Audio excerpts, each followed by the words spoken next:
ప్రభునందు మాకు అత్యంత ప్రియులైన దేవుని ప్రజలందరికీ ఉదయకాల సమయంలో శుభాలు ప్రకటిస్తున్నాను. Good morning everyone. బాగున్నారా? మీరంతా మీ కుటుంబం క్షేమంగా ఉన్నారు కదా? మీ ఆధ్యాత్మిక శ్రేయస్సు కోసం ప్రతిరోజు మేము ప్రార్థన చేస్తున్నాం. క్రైస్ట్ వర్షిప్ సెంటర్ మరియు జాన్ వెస్లీ ఇంటర్నేషనల్ మినిస్ట్రీస్ యొక్క దర్శనం అదే. మిమ్మల్ని అందరినీ కూడా ఆధ్యాత్మిక బలపరిచి క్రీస్తు ప్రభు యొక్క రెండో రాకడు కొరకు మిమ్మల్ని సిద్ధపరచాలనేదే దేవుని సేవకుల యొక్క మా అభిలాష. లేఖనాలు సెలవిస్తున్నాయి, దేవుడు మనకు ఆశ్రయమును దుర్గమునై ఉన్నాడని. దేవుడే మన ఆశ్రయం, ఆయనే మన ఆధారం. ఎట్టి పరిస్థితుల్లోనైనా మన దేవుని మీద ఆధారపడినప్పుడు ఆయన మన జీవితాల్లో, మన బ్రతుకుల్లో తన ప్రణాళికలు నెరవేర్చి ప్రతి సద్వాక్యంలో మనల్ని స్థిరపరిచి తన మహిమ కొరకు మనల్ని వాడుకుంటారు. మీలో చాలామంది మా కోసం ప్రార్థిస్తున్నారు, మేము కూడా మీకోసం ప్రార్థన చేస్తున్నాము. ఒకరినొకరు ప్రార్థనలో ఎత్తిపట్టుడు ద్వారా దేవుని యొక్క మార్గములలో, ఆయన యొక్క ప్రణాళికలలో మనం ముందుకు కొనసాగాలని దేవుడు ఆశిస్తున్నాడు. ఈరోజు వాగ్దానం కోసం మీరందరూ ఆసక్తితో కనిపెడుతున్నారు కదా. గ్రంథాలు తెరుద్దాం. కీర్తనల గ్రంథం 44వ కీర్తన 4వ వచనం చదువుకుందాం. Psalm 44 and verse 4. దేవా, నీవే నా రాజువు, యాకోబునకు పూర్ణ రక్షణ కలుగా ఆజ్ఞాపించుము. You are my king, oh God, command deliverances for Jacob. దేవా, నా రాజు నీవే. చెప్పావా ఎప్పుడైనా మాట? Lord, you are my king. నన్ను పరిపాలన చేయువాడు నీవు, నన్ను పాలించువాడు నీవు. నీ అధికారం క్రింద, నీ పరిపాలనలో నేను ఉండడానికి ఇష్టపడుతున్నానని ఎప్పుడైనా దేవునితో చెప్పారా? ఎవరు నీకు రాజు? ఎవరు నిన్ను పరిపాలన చేస్తుంది? యేసు ప్రభు వారు ఈ లోకానికి రాజుగా వచ్చారని బైబిల్ సెలవిచ్చింది. ఆయన మనందరినీ పరిపాలన చేయడానికి వచ్చాడు. ఆయన మత్తయి యేసు ప్రభుని ఆ కోణంలోనే ప్రపంచానికి పరిచయం చేశాడు. యేసు ప్రభు జీవితాన్ని గురించి 4 సువార్తలు బైబిల్లో మనం చూస్తున్నాము. మత్తయి సువార్త, మార్కు సువార్త, లూకా సువార్త, యోహాను సువార్త. 4 సువార్తికులు కూడా 4 ప్రాముఖ్యమైన కోణాల నుంచి యేసు ప్రభుని పరిచయం చేశారు. అందులో మత్తయి యూదులైన వారిని దృష్టిలో పెట్టుకుని ఎక్కువగా సువార్త రాశాడు కాబట్టి యేసు ప్రభుని రాజుగా పరిచయం చేశాడు. He's the king. హిబ్రూ భాషలో మలక్ అనే పదం వాడబడింది. మాలిక్ అనే పదం వింటూ ఉంటాం కదా, రాజు అంటే అర్థం అన్నమాట. దేవుడు మనల్ని పరిపాలన చేయవాడు. ఆయన చేతులకు మన జీవితాన్ని అప్పగిస్తే ఆయన సమగ్రమైన విధానంలో మనల్ని పరిపాలన చేయగలిగినవాడు ఆయన. అందును బట్టే లేఖనం సెలవిస్తూ ఉంది, నీ ప్రవర్తన అంతటి యందు ఆయన అధికారానికి ఒప్పుకొనుమో, అప్పుడు నీ త్రోవలు ఏం చేయబడతాయి? సరళం చేయబడతాయి. ఆయన అధికారానికి మనిషి దేనికైనా ఒప్పుకుంటాడేమో కానీ తన మీద మరొకరు అధికారానికి మాత్రం ఒప్పుకోడు. కానీ దేవుని బిడ్డలుగా మనం చేయాల్సిన పని ఏంటంటే దేవుని అధికారానికి మనం ఒప్పుకోవాలి. అదే విధేయత, అదే సమర్పణ. అలాంటి విధేయతను, సమర్పణనే దేవుడు మన నుండి ఆశిస్తున్నాడు. ఆయన నీ జీవితానికి అప్పగించావా? నీ ప్రవర్తన అంతటి ఏందో ఆయన అధికారానికి ఒప్పుకున్నావా? లేకపోతే నీ ఇష్టమే జరగాలని, నువ్వు అనుకున్నదే జరగాలని, నీకు తోచిందే జరగాలని నువ్వు ఆశిస్తున్నావా? దేవుని బిడ్డలంగా, విశ్వాసులంగా, క్రైస్తవులంగా మన యొక్క ఆలోచన, మన దర్శనము, మన దృక్పథం ఏంటంటే మన జీవితాల్లో దేవుని చిత్తం జరగాలి, ఆయన ఇష్టం నెరవేర్చబడాలి.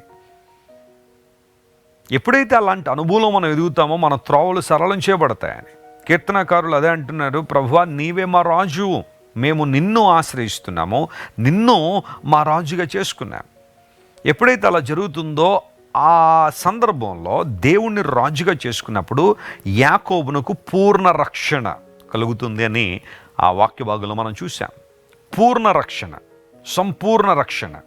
ఇది సగం సగం రక్షణ కాదు, లేదా సంపూర్ణమైన రక్షణ కాదు. దేవుడు మనకు సంపూర్ణ రక్షణ దయచేయవాడు ఆయన. బైబిల్ గ్రంథాన్ని జాగ్రత్తగా మనం పరిశీలన చేస్తే యేసు ప్రభు వారి లోకానికి వచ్చిన ప్రధానమైన కారణం మనందరికీ రక్షణ ఇవ్వడానికి. నువ్వైనా నేనైనా యేసు ప్రభువును అంగీకరించాము అంటే మొట్టమొదటిగా మన ఆత్మరక్షణ నిమిత్తం ఆయన దగ్గరికి వచ్చాం. యేసు ప్రభువును అంగీకరిస్తే అవి జరుగుతాయండి, ఇవి జరుగుతాయండి అని చాలామంది ప్రశ్నిస్తూ ఉంటే జరుగుతాయి. కానీ అంతకన్నా ప్రాముఖ్యంగా నువ్వు యేసు ప్రభు దగ్గరికి వచ్చేది కేవలం అద్భుతాల కోసమో మహత్కార్యాల కోసం మాత్రమే కాదు. ఆయన దగ్గరికి వచ్చేది ఆత్మరక్షణ కోసం రా.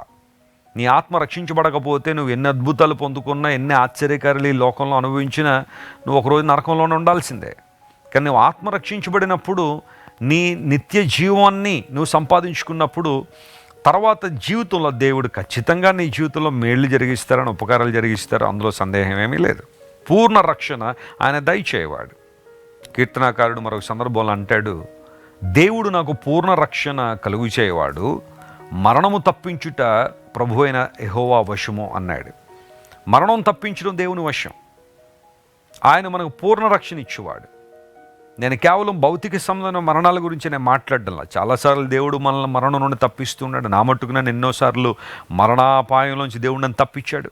అందును బట్టి నేను ప్రతిరోజు దేవునికి స్తోత్రం చెల్లిస్తూనే ఉంటాను, కృతజ్ఞతాస్తుతులు చెల్లిస్తూనే ఉంటాను. బహుశా మీ జీవితంలో కూడా మరణ పడకల మీద నుండి ఎన్నోసార్లు దేవుడు మిమ్మల్ని వెనక్కి తీసుకుని వచ్చి ఉండొచ్చు. కానీ పూర్ణ రక్షణలో భాగము ఈ భౌతిక సంబంధమైన మరణం మాత్రమే కాదు, రెండవ మరణము, ఆత్మ మరణం ఒకటి ఉంది, అదే నిత్య మరణము. దాని నుండి కూడా దేవుడు మనల్ని ఏం చేస్తున్నాడు? ఆయన రక్షించే దేవుడు. ఆయన ఎంత గొప్ప దేవుడు, జీవాధిపతిన దేవుడు. పూర్ణ రక్షణ దేవుడు మనకిస్తాడు. యెషయా గ్రంథం 26:3 మాట ఉంటుంది, ఎవని మనస్సు నీ మీద ఆనుకునో వారిని పూర్ణ శాంతి గలవానిగా చేస్తామని. పూర్ణ శాంతి. లోకం ఇచ్చే శాంతి సమాధానాలు అసంపూర్ణమైనవే. లోకం ఇచ్చే ఆనందం తాత్కాలికమైందే, లోకం ఇచ్చే సమాధానం తాత్కాలికమైందే. కానీ దేవుడిచ్చే ఆనందం, దేవుడిచ్చే సమాధానం శాశ్వత కాలం ఉంటాయి.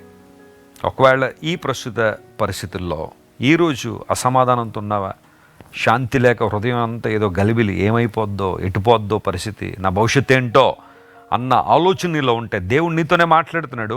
ఆయన నీకు పూర్ణ రక్షణ మాత్రమే కాదు, పూర్ణ శాంతిని కూడా దయచేయగలిగినవాడు. ఆయన పూర్ణ వివేకాన్ని దేవుడు నీకు ఇస్తాడు. ఆయన వైపు నువ్వు చూస్తావా?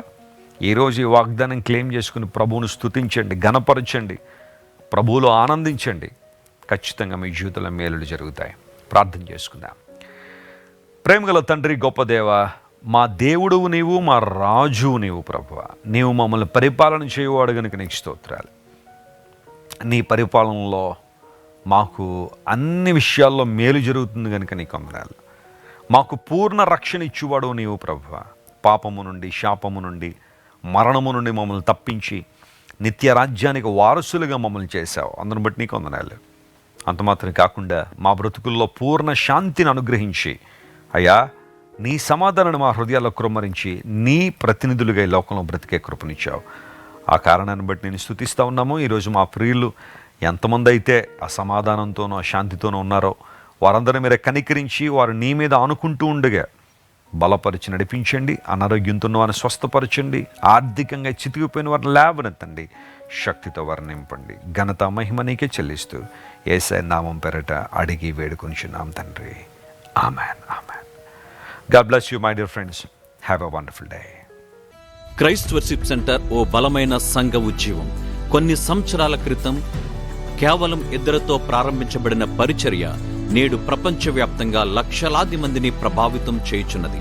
రాజమండ్రి, సికింద్రాబాద్, బెంగళూరు, చెన్నై, నెల్లూరు, దుబాయ్, బెహ్రైన్, కరీంనగర్, విశాఖపట్నం, గద్వాల్, కొవ్వూరు, మలకపల్లి, శ్రీలంక, భూటాన్, అడ్డతీగల, పాలమూరు, ఒంగోలు, బళ్ళారి, కోరుకొండ, పోతవరం, నల్లజర్ల, వెంకటరామయ్యగూడెం, మచిలీపట్నం, ఇందిరానగర్లతో పాటు అనేక గ్రామాల్లో క్రైస్ట్ వర్షిప్ సెంటర్ ఆరాధనలు జరుగుచున్నవి. వాక్య సంబంధమైన ఉద్యమంలో, పరిశుద్ధాత్మ సంరక్షణలో కొనసాగాలనుకునే ప్రతి ఒక్కరికి మా ప్రేమపూర్వక ఆహ్వానాన్ని అందిస్తున్నాము. రండి, ఆత్మతో సత్యముతో ప్రభువైన యేసుక్రీస్తును ఆరాధిద్దాం. మీరు ఇంతవరకు విన్న దైవ సందేశం మరియు దేవుని సేవకులు చేసిన ప్రార్థన మీకు ఆశీర్వాదకరముగా ఉన్నదని విశ్వసించుచున్నాము. ఈ సందేశాన్ని మీ స్నేహితులకు, బంధువులకు షేర్ చేయండి. మీకు ఏదైనా ప్రార్థన అవసరత ఉన్నచో మా ఫోన్ నంబర్లకు కాల్ చేయండి. దేవుడు మిమ్మల్ని ప్రేరేపిస్తే విశ్వాసంతో సాగుచున్న ఈ పరిచర్యను ప్రోత్సహించండి. మరిన్ని వర్తమానాలు, పాటలు వినుటకు జాన్ వెస్లీ మినిస్ట్రీస్ అను మా యూట్యూబ్ ఛానల్ను సబ్స్క్రైబ్ చేసుకొనండి. ప్రభువైన యేసుక్రీస్తు కృప మీకు తోడైండును గాక.